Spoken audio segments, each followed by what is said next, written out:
Foundational for building a real estate business that will thrive in any market environment is having a geographical farm.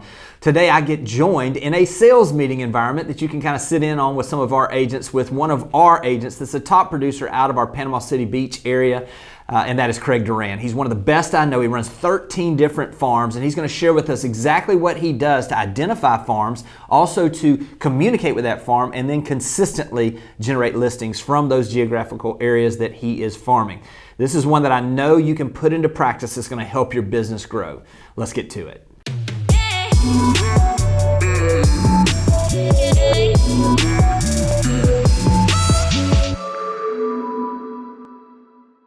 What I love about Craig Duran, just to be perfectly frank, is if I were going to start over and I were going to design my real estate business in a way that gave me the lifestyle and that was set up to serve clients in a way that adds value to the marketplace, Craig Duran's business is exactly what I would model it after. He's been very purposeful. He's been very smart.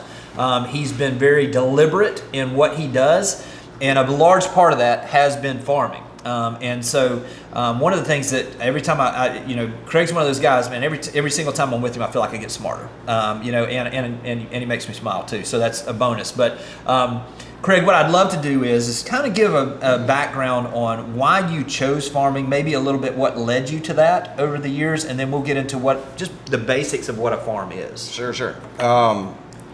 So I started selling real estate in 2003. I did okay in 2004 and 5 because kind of everybody did if you were selling real estate in 2004 and 5. 2006, 7 happened. I hired a business consultant at the time, a coach. I realized pretty quickly in 04 and 05 that I didn't really know what I was doing from running a business, how to generate business. And he started throwing the book at me, so talked about expireds, FSBOs, farming, all the traditional places that you get leads, you generate business in real estate. I tried a couple of different things. I was never going to be the guy that picked up the phone and just cold called expireds first thing at 8 a.m. I liked his idea of working FSBOs, but that kind of wasn't my style either, because that was still me being proactive about going out and getting the business. I like the idea of what farming afforded you, of doing some things to get the phone to ring and have people call you. So I started a farm. I started farming at Calypso in Panama City Beach. I think it was in 2000. I bet 8. The building, they did pre-construction there 2002, 2003. Building closed out in 2006. I think I did 3 or 4 deals that year, and so I'm just trying to find something to do. Otherwise, I'm not going to be in real estate anymore. Right. And I sent out a letter to the people in Calypso. My office was on site there. I had no confidence that this would do anything. They just gone through 3-4 years of pre-construction and all that. So why are they going to listen to me, a brand new agent who has no experience, when this whole sales team was there, right? So I think I wrote a letter, and either in the first one or the second one, I had 1 or 2 listings out of it, or at least listing opportunities. I was like, okay, well, this works. And I probably, if that hadn't happened, I probably wouldn't be in real estate after that. I keyed in on, well, okay, this starts some conversations, so I started writing some more letters, and here we are 19 years later, and it's the core of my business. I like, to me, it's content creation before there was content creation was the buzzword, you know. Mm-hmm. Yeah. But it's all about just I was trying to find a place to generate and build a business, but do it in a way where the phone, again, was people were calling me instead of me chasing after it. Yeah. If you don't mind, if somebody's not maybe completely familiar with farming, they've heard about it, but they don't know exactly what it is, can you just give kind of a 30,000 foot view of what it is? Yeah, I mean, you're just picking a group of people, or a geographic area, I guess the same thing, a group of people to market to on a regular basis. I think you have to understand that you're running a business, so you have a business, you need to do some marketing. And for me, farming makes a lot of sense. You're picking out a group. You can either farm a demographic if you wanted to. I know people who will talk to probate lawyers, attorneys, doctors, however you want to do it that way. I like farming specific neighborhoods or condo projects because I know I'm messaging directly to owners. Right. So the idea is just consistently sending messaging to the same people over and over again. All right. Let's talk about, and basically, how many farms are you running right now? 12. 12 farms, okay. Let's talk about the process for somebody that's maybe getting started. What is it you look for in a farm to make it make sense? Are there some key things? Yeah, for me, it was really arbitrary at the beginning. I was on site at Calypso, so I picked Calypso, which probably was one of the luckiest things I did, because I think still, even today, I think there still is a perception by people who own real estate that the person or the office that is geographically close to something or is on site at something somehow has this miraculous advantage on marketing and a pipeline to buyers than anybody else.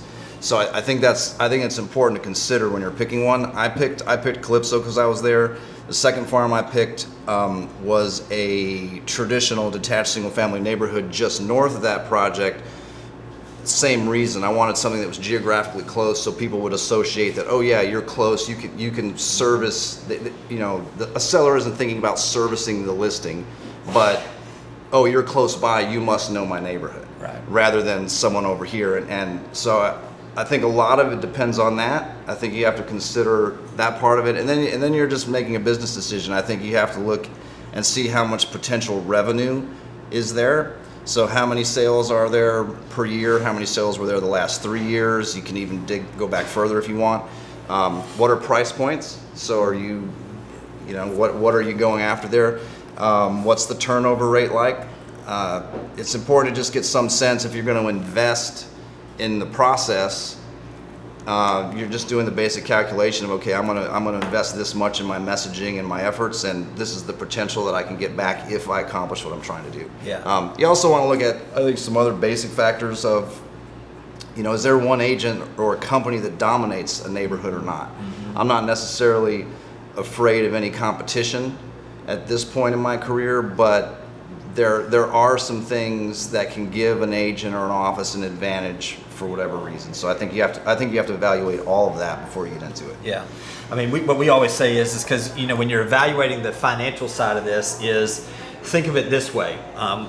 Craig's talked about it. We're really going to get into the consistent communication and what that looks like in just a second. But I always said, if you're going to do this, and let's just, you make the numbers easy for me, if it's a 500 home subdivision, just to make the numbers easy, I always said to factor in and figure that you're going to spend $2 per month on that. Now, every month you're not going to spend $2, but over time you're going to, and if you do that, you're going to be in a good place to understand that. So that's the direct mail, that could be doing a special project in the community, that could be whatever it is, spending $2 per month. So if it's 500 homes, we're going to spend $1,000 a month, $12,000 a year. Craig talked about identifying what's the total volume. How many sales were there last year? What's the average sales price in there? You can come up with the potential for the overall market. And then what we like to do is we like to come in and say, okay, if we're consistent on this, we should take it a very minimum of 10% of the opportunities in there. We should exceed that, but at 10% should be a conservative way. So if we're looking at that and we've got a 500 home subdivision, I'm just making easy numbers here, and there's 50 homes, 10% turnover rate, and we're looking at that just to make it easy, and we got 50 potential sales. Well, if we're spending $12,000, we need 1 or 2 listings in there for the year to make this make sense. Does this make sense in the way I'm flowing that? Is that kind of the way you look at the numbers? Yeah, I want to look at what if I can get 10% market share, and sometimes you don't even need that to make it worth it.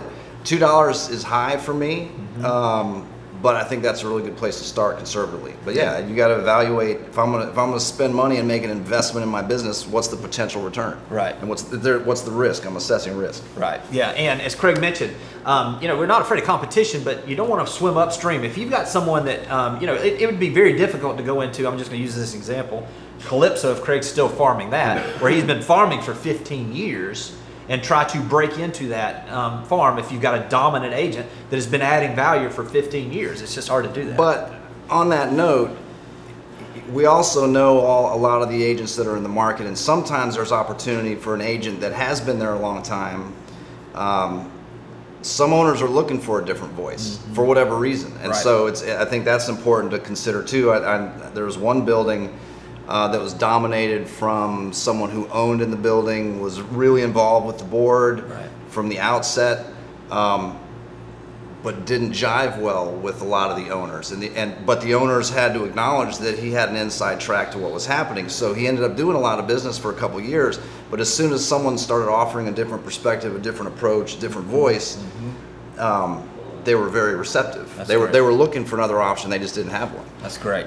How long do you commit to? And I mean, once you find one, because obviously farming is a long-term play as well. For sure. What do you look at and what do you commit as far as in your mind of how long you're going to be there? Very generally a year.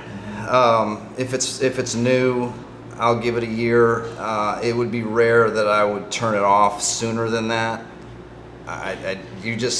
There are too many things happening with every time you send a message, you're building on the investment you've made before that. Sometimes I'll run with one I'll stay with one even a year or two longer than maybe I should, looking at the numbers, because you're just trying to make business decisions. And so there's one building I keep going back to every time we talk about this. I keep going back to this one because it's the ego stroke building. It's like, oh, if I can get the sale in there, then and it doesn't make sense from a number standpoint, and I still go to it. I'm like, I'm going to get this one to pay off. But most of the time, it's straight 1 year is the commitment. 1 year. And when you're running 12 or multiple farms, then it starts to get a little bit easier, because if one's not paying off, it's easier to say, okay, I'm going to take with this one or two out this year. Okay, I only need to give it a year. Sometimes this stuff is really starting to pay off in year 2, 3, 4, 5, and you've got to think about it that way, I think, if you're going to get into it. Yeah. So what would be the sign that you would look at and you'd say, hey, this is not making sense, I'm going to shift away from one? I'm evaluating a few different things, but I mean, basically the phone ringing, people reaching out and saying, I want to evaluate how many opportunities I had in there. And so if I'm just not getting, if I'm not getting conversations out of the building, and it goes into, I'm analyzing at a little different level now, views on the videos of the market stuff, we'll get into that later, but how many people are watching the stuff I'm sending out, how many people are opening the emails I'm sending out, looking at those, getting into the data a little bit. But at the end of the day, it's like, okay, we spent this much money there and we made $0. Do I want to do that again next year? Right. Over here, we had 40% market share and it was a 10x return. Let's do more of that. Right, that makes complete sense. So let's get real practical on what we're going to do as far as the communication. Scott has a Can question. you dive into things like, condo board meeting minutes and stuff like that, and communicate that kind of stuff to Let me make sure, because it won't pick up on the video. So the question is do you dive into, condo board minutes and those types of things? Everything. I think this is a perfect little session to have right after what Price talked about. I think there are like 30 pieces of micro content just in what Price said that you can send to farms. And so every month, it's just what's relevant to that community. I do much better on the 12 farms when I send a specific message to each one.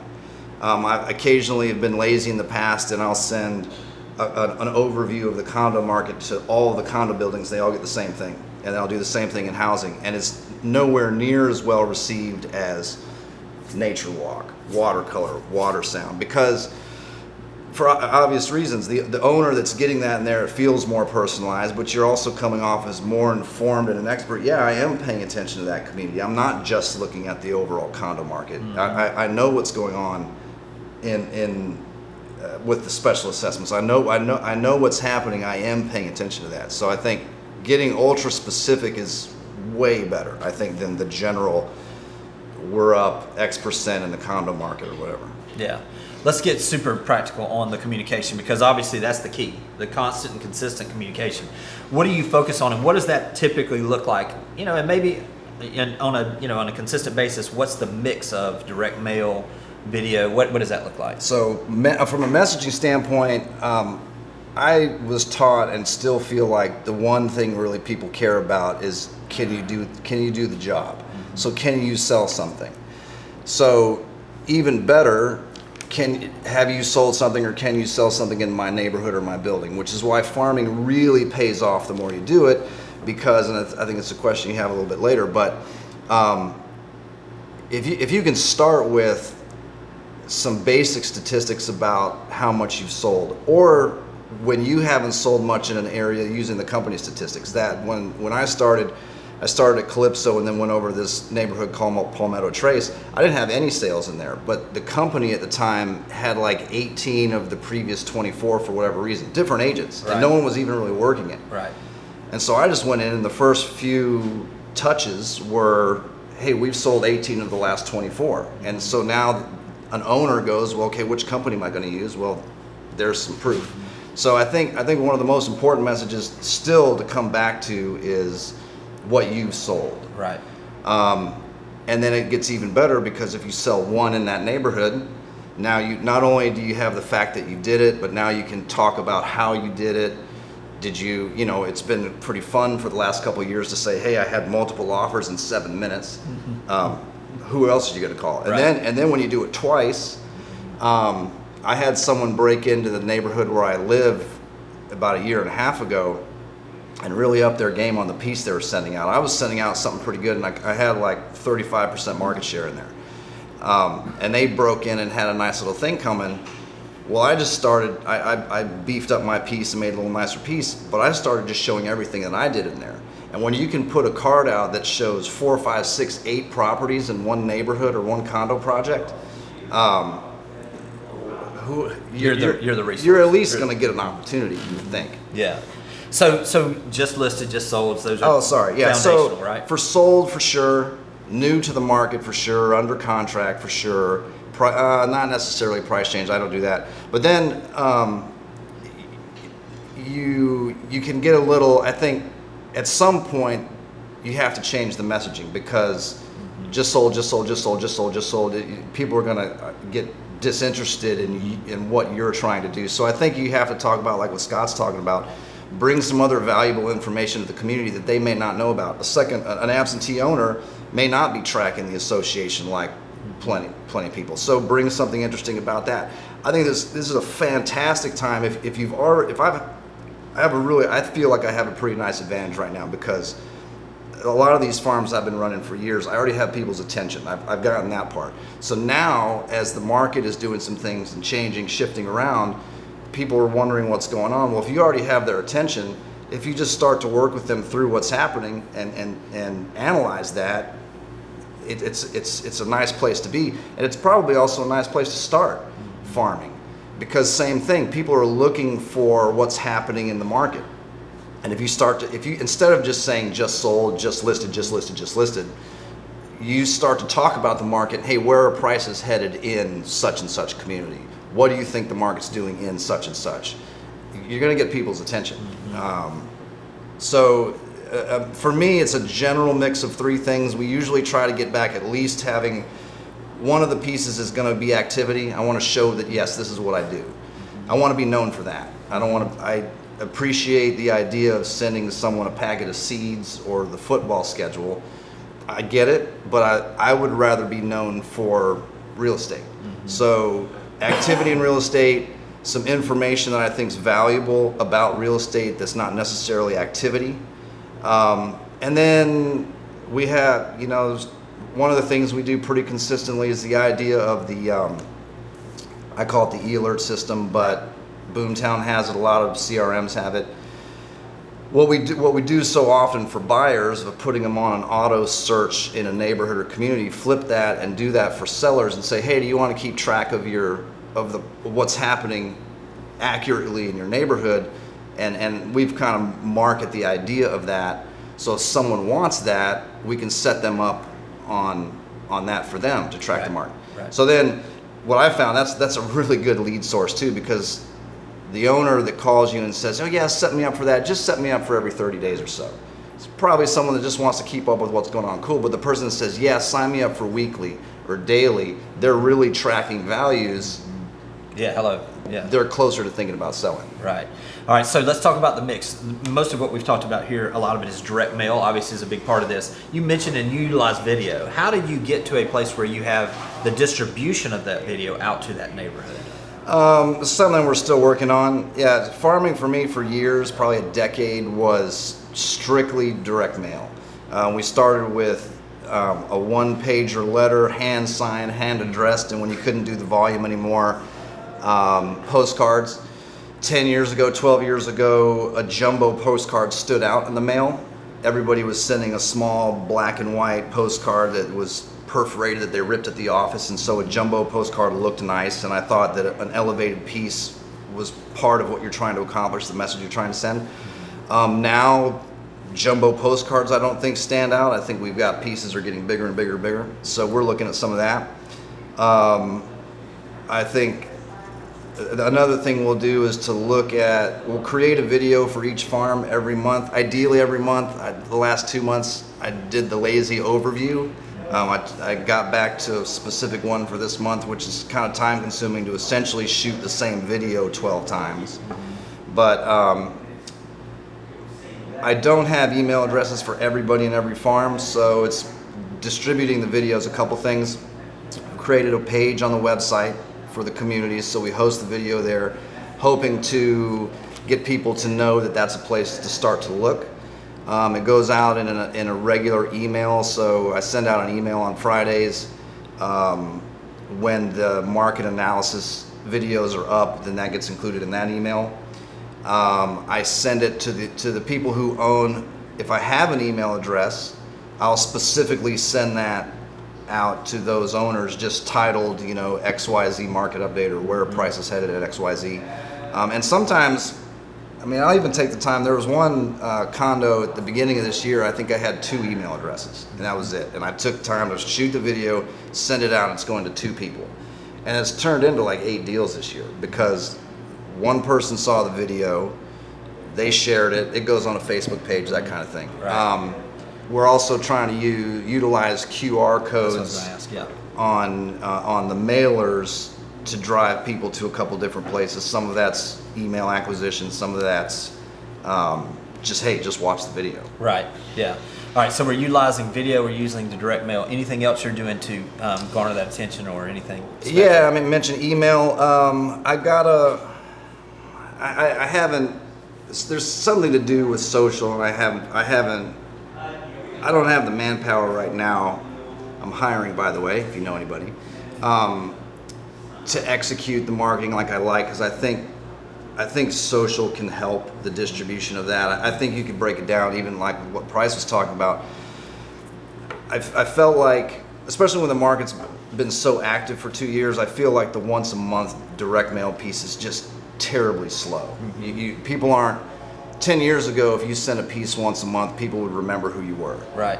There's so much information people are getting pounded with now, between a mailer and 30 days later a mailer, that I feel like you have to supplement it with some of the online stuff.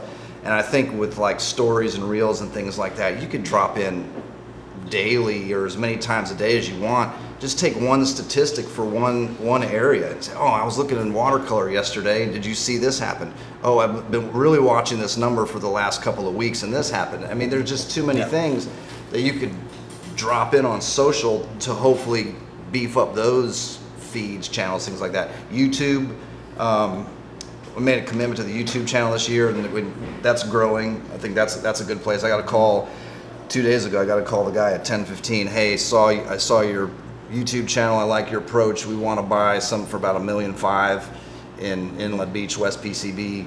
Can you help? To speak to that, right now I believe YouTube is probably the biggest arbitrage as far as value for what you spend. I know you and I have talked about that a little bit. Yeah. And we've seen this with some others where we're absolutely, and Tim can really help you guys with this. This is one of the advantages we have as a company, is having that asset where if you've got a specific neighborhood, work with Tim. Obviously he's got limited time, but work with him to set up and do a video. We're seeing $5 a day ad spend right now. What we're seeing, what were the numbers, Tim? It was like, Dan's video, for example, was $5 for 10 days, so it's $50, and she has about 8,000 views. Oh yeah, $50, $5 a day of advertising, which Tim can help y'all set up the way that we've found this, and I know Craig's doing it. And it's all farming and geographic, like Craig said. It's like, yeah, it's so easy. Very, very geographic. Yeah. Yep. This is her video specifically with just the camera. Imagine that. And we're seeing almost 80% watch time on these videos, and we're talking about 8,000 views for $50 with videos that are produced in-house. You want to take this really to the next level, hire yourself a videographer and go out there and do this. I think right now there is a land grab on YouTube for the opportunity for you to garner attention like never before, in my opinion, right now. So I want to get back to focusing on this though. I know that you're utilizing video in a big way. Some of the things that you've done is you do as simple as you'll do a produced video, but a lot of times when you're going over the market stuff, you're just simply recording your screen almost like a bomb setup, right? Yeah, the reason I'm looking to hire someone right now is that I would love to have a produced video every time, which would be, because I can get through a shoot pretty quick, but the editing and really prettying it up would be nice to have. But for a couple years now, it's as easy as bomb. So pulling up probably 3 or 4 charts, pulling up the MLS and loading up the last 30 days of activity, and then just recording the screen and talking to the people, really low production. Hey, the numbers are in for July 2022 for XYZ neighborhood. I'm Craig Duran with the Duran Group of Berkshire Hathaway. And the couple things I want to go through in this video with you are X, Y, and Z. Show them this chart, see what it means. It's exactly what price was doing. Show it to them. Yeah. And then you know, at the beginning, hey, I want to make sure I go through specific pricing so you have the accurate information, and then just buzz through the MLS. Don't have all the other agents' names, have the public views, and then just show, here, this is actually what happened. This is for sale. This sold. This sold. Explain the market rather than just give them the information. Give your voice, your take on it. So that they're hearing your voice interpreting this over and over and over. Yeah. All right, we're going to get to some questions. So as we wrap up, is there anything, if somebody's out there trying to figure out what they would do, if you were somebody that maybe has got one farm or has never done a farm, is there any encouragement you would give? Oh yeah, I think you have to. I think thinking about it from a content creation standpoint, since that's a big buzzword, or just think about if you're running a business, you have to decide, are you going to market it or not? You can either buy leads, and we know what the numbers are on how many leads are sold to agents every year versus how many homes sold. The numbers are silly. 100 million versus 5 million sold. Right. Yeah. So you can pay for one of the 100 million leads, and you know what you have to do to scrub that and get through it, or start to put some systems in place that you're marketing this business that you have so that people will start to call you. And I think farming is a really good place to start with that. I think you have to think about what your message is that you're trying to get across. Activity is the big one, but also interpreting the market. And as markets change, I think it's a massive opportunity to get people's attention. Plenty of these cards, the cards are going in the trash in 2 seconds, but especially when the market's hot. But when you ask a question that's relative of like, what are interest rates going to do to prices in X? Where are prices headed and why? What is, stock market X going to do to, Yeah.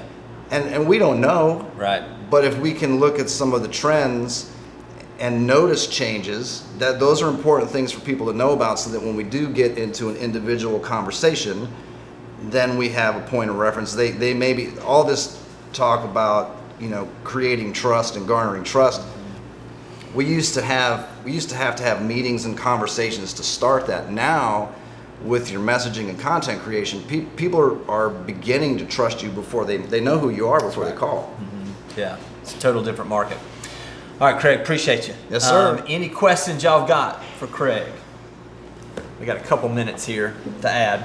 One thing I would love, Craig, if you don't mind, tell them kind of what an average day looks like for you, because the way you've set your business up on focusing on the listing side. Because this is what's so impressive to me. Well, farming for me really is about, for now, is really about 2 or 3 days a month max. 2-3 half days. So Jacob runs the statistics on the first thing. I think it's important. One thing that's important is getting the message out ahead of everybody else. Mm-hmm. Because if you're going to do a quarterly update, everyone's had the numbers by, let's say it's the end of the first quarter. By the end of April, everybody has the information. Mm-hmm. But if you can send it out on the 3rd, 4th, 5th, mm-hmm. and train the people who are listening to you that you have it out first, I think that's important. So we'll run numbers right on the 1st, look at what we want to say. I try to shoot the videos on the 1st, 2nd, 3rd at the least. Mm-hmm. So one day maybe you shoot. Right now, since I don't have any help, one day I'll shoot the videos. The next day, Jacob or I will put them on the web pages on YouTube. Mm-hmm. Optimizing and doing some things on YouTube really isn't as tricky as it sounds if you spend a little time learning it. And then another day of just sending a few emails out. You know, you're talking about, I can shoot 12 videos in maybe 2 hours, 2.5 hours. I can get them uploaded on YouTube and optimized in a couple hours max, or Jacob gets them loaded, I optimize them in an hour. Emailing them out, hour maybe. Yeah. Because the email list is segmented, and then that's it. That's for me farming right now. That's it. Yeah. So It's not as much of a commitment as you'd think. Yeah, Tom. So you're talking about farming now. mhm. So if you were starting right now, Yep. the first time, Yeah. knowing what you know from your starting to where you are now, how would you suggest somebody kind of So leapfrog where you started? in case somebody's listening and they can't hear Tom, just how would you get started? How would you knowing start? what you know now. Pick a neighborhood or a condo building that you like. It's a whole lot easier to talk about it. You know, to talk about the same thing over and over and over again if you like it. Bonus if it's close to where you live. It's that much easier to be there and spend time there and do appointments there and all those kinds of things. And then do some of the research. If you look at 3, 4, 5, if you have on your short list, you probably know some of these already just from your gut of where there are a lot of sales generally. Where's the interest? However long we notice neighborhoods and condo projects and parts of the market get hot and get popular and get cold. So if there's a real shift, like Watersound Origins obviously is really there's a lot of interest there, or on the east side and on the west side of 38. Think about it. It's a business decision you're making. So think about some of those things and then do some of the work on. I like to look at the last year's worth of sales. I like to look at the last 3 years worth of sales and then average it. And with as interesting as the last 2 or 3 years have been, then maybe even going back 5 or 10 years to at least see volume numbers. But also being mindful, like Price talked about, things have changed over the years and they always will. But at least get some sense of how many potential sales there are there. You'd love to get to 10% market share if you can. But again, sometimes 1% market share in the right neighborhood, especially over here, you know, it might be a 9 or 10x return, and then you don't need the ego stroke of I have 20 sales, I have 50% market share. You mission accomplished if you get one sale out of it. You have, you know, $2,000 invested in something and you had a $30,000 closing. That works. And then just do it again, and then just do it again and again and again. So I think, and paying attention to if it's a little easier to break in if there isn't a dominant voice. If there is a dominant voice, meaning an agent who has a lot of sales or an office who has a lot of sales, I don't think you just run from it. I think you evaluate why. And evaluate and see is there opportunity to still go in there and make the commitment. I think if you're just going to do one, you have to be patient. I would seriously commit to 12 months. Probably if I was doing that, I would probably even say 18 months.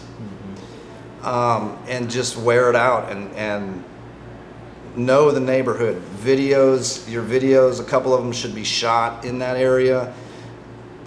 Know the numbers. Be seen there, never hurts, driving through there, going to open houses. Once you get a listing, then it's gold, because now there's your content creation for the life of the listing. You hear guys talking about all the time, marketing the life of the listing, coming to the market, on the market, price change, under contract, sold. How do we do it? Build a case study on the website. There's 6, 7, 8 pieces of content just in getting one deal done. But yeah, I think finding a place you like, that's the other great thing about it. If I had to do it all over again, I wouldn't have been farming communities where the average sales price was $200,000. I mean, that's what I did 15 years ago. Yeah. I mean, why not get in there and go to the mat where the price points are higher? I think if I was doing that though, a lot of those can be more competitive communities, not always. And I would probably even give it 18 months to 24 months because the payoff is better. And if you're going up against some notoriety in an area, it might take a minute. Yeah. I want to be cognizant of everybody's time. Appreciate it, Craig. Yes, sir. Everything. And if anybody's got any questions, I know you've got an appointment, but feel free to reach out to Craig. Yeah, to us, anytime. any way we can help. All right, thanks, y'all. Thanks for watching the video. I specifically chose the video below for you because it builds on the one you just watched. I hope it's helpful, and I'll talk to you soon.